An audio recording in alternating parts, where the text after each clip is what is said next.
Hello and welcome. Today we are in the Tier 10 US battleship, the mighty Wisconsin. And I've been playing her with this build, where I take the improved AP damage, but as a consequence you suffer from longer fires. Thing is though, it's been relatively hot recently, so the added warmth from the fires, it's not really appreciated much anymore. So I think I'm gonna switch to more of a standard battleship build.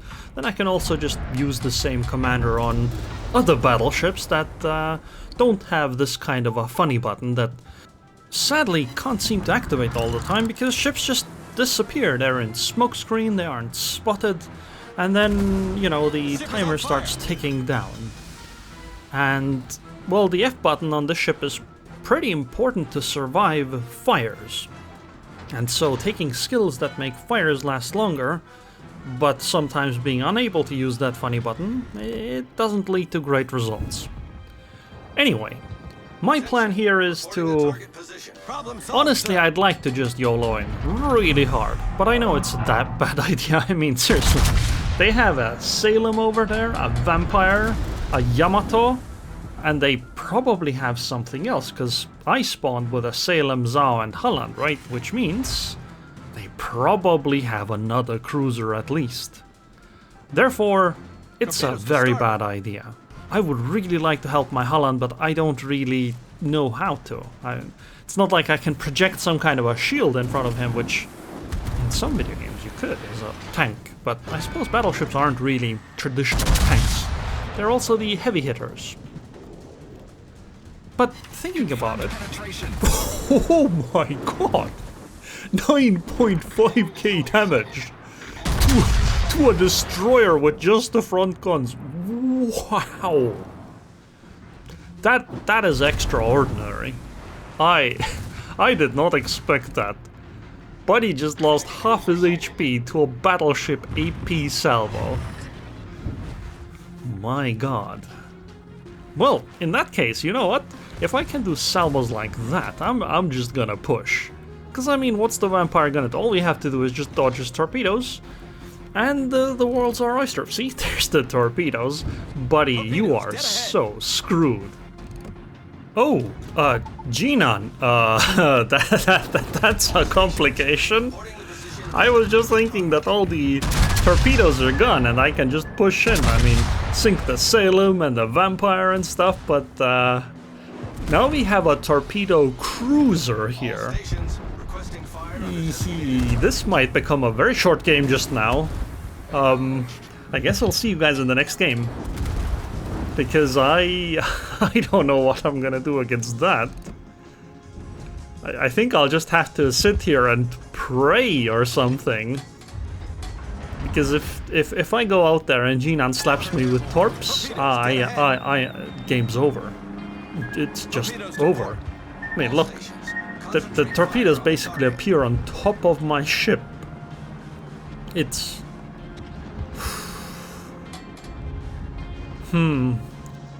What should I do? I mean, I'm just waiting. I don't know what else to do. This is... this is scary.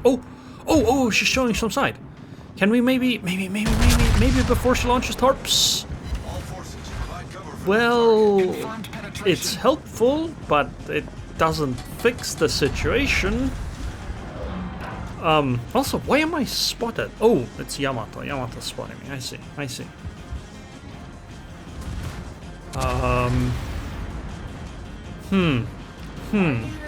I guess I'll just have to try to play Ring Around the Rosie with the Jinan and then run when she tries to come around the island. Wait, she ran aground.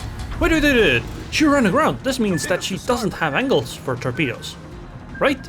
She cannot torpedo me because I should be outside of the torpedo angles. So all I have to do is just slap her right as my guns come around the corner, and goodbye, Jinan. It was not nice knowing you. And now the torpedoes are gone. So the Vampire left. There's apparently a Kitakami over here, but she's quite far. So as long as I think I focus on this Yamato here, this should be great. And it's a below 8 kilometer duel with a Yamato, meaning I think Wisconsin should hold an advantage. Sure, Yamato can overmatch my bow, but I mean, wait, what? 16,000? What was that? Okay, I did not expect to deal that much damage. But what I wanted to say is that Yamato can overmatch my bow, but if I keep my nose pointed at her directly, she only gets overmatches, not citadels. But on top of that, if I keep myself angled at roughly 30 degrees, Yamato's gonna most likely hit my broadside, like right now, and not get any citadels. Meanwhile, this. I was hoping for a tiny bit more, but, you know, I guess 52,000 is already quite a lot, huh? So, all I gotta do is whack her one more time. Yep, look, see? Only 5k damage. She's trying to ram, but I'm gonna start turning into her too. This should miss both of us, but I'm also gonna fire. Goodbye! And my funny button finally came up. This would have been really helpful there. But anti-aircraft gun crews are on full alert. We've won the flank. It is ours. And now the enemy carrier, the Essex, is coming in. But we do have defensive fire, which is going to be nice. Oh, Smolensk! Oh, hello, buddy. Would you like some AP? Wait, overpens? Well, that's disappointing. I'll try another shot. I should have used the F key earlier, because I think Smolensk is gonna get behind the island here, though. Oh, no. Yeah, it would have been better if I had used it earlier. Why am I not damage control partying? Hello, Aerroon? Are you AFK? Anti-aircraft gun crews are on normal alert. Okay. So, we've dealt with the flank. Smolensk is gone. The cap seems to be ours. I mean, seriously, look, we have 4 ships in it. They maybe have a Z-42. And I am now chasing a carrier, but that's easy, right? Once we spot the Essex, we should be able to slap through her bow or stern. And therefore be able to get her pretty easily. Oh, come on. A 50-second fire. Sure, the fires deal a little bit less damage, but still, a 50-second fire? This is literally the reason I want to change the build from the improved AP to a more tanky battleship build, because these fires are really annoying, and floods, and etc, etc. Oh, hello, Essex. Sadly, my guns were pointed in the wrong direction, and now the ship isn't spotted. Oh, come on. This is unfortunate. Well, there are other ships, though. Good and Lu, or Howdeloo, if you want to pronounce it somewhat correctly. It means Golden Lion. Wow, she's really speedy. I did not expect to aim that well. I mean, miss that much. There is a Trump coming in. Wow, 11k just from the rear turrets? Damn. Anyway, there's a Trump coming in. She's clearly looking to come torpedo and airstrike me. It's almost guaranteed that's what's gonna happen. Actually, maybe the airstrikes aren't gonna happen. The Wisconsin does have pretty good anti-air, so that might not work out well. But you can be almost certain she's torpedoed, so I'm gonna turn on a little bit, avoid the torpedoes. Not to mention that this actually helps me a little bit against the Essex torpedo bombers too. But mostly it's to avoid the Trump torps. Well, we're definitely gonna eat some of these Essex torps though. At least 2. Oh no, actually only 1. That's pretty good. Well, I could head to the gap zone, but honestly I don't want to. I want to just keep chasing the Essex. One day we're gonna spot her, and then we're gonna have a feast on that carrier. It's gonna be amazing. We just gotta worry about Trump, because we are pushing towards a destroyer, and I am like, my memory is a little bit hazy on this, but I'm like 99% certain that ship has torpedoes. Come on, I just fire on the DD and we finally spot the carrier. But it's okay. She is already close enough that I think we should be able to surface spot her a lot more now. So, oh, she's actually stationary too, so this is perfect. We're just gonna keep hitting her. Wait, I don't like the look of that smoke screen. Oh, come on. Are you kidding me? Now that is dumb. So, let's talk about this, okay? I think this is a little dumb that the carrier can smoke itself like this. Maybe carrier operation should be disabled during a smokescreen. I mean, try launching a plane during a smokescreen. That probably isn't good for the plane. It probably would lead to a lot of accidents. But you know what? It's a game, right? I can accept that. But what I think I'd like a little bit more is that if the carrier couldn't start the smokescreen the moment the planes launch, so that the planes would have to launch, turn around, fly over the carrier, and then cast the smokescreen.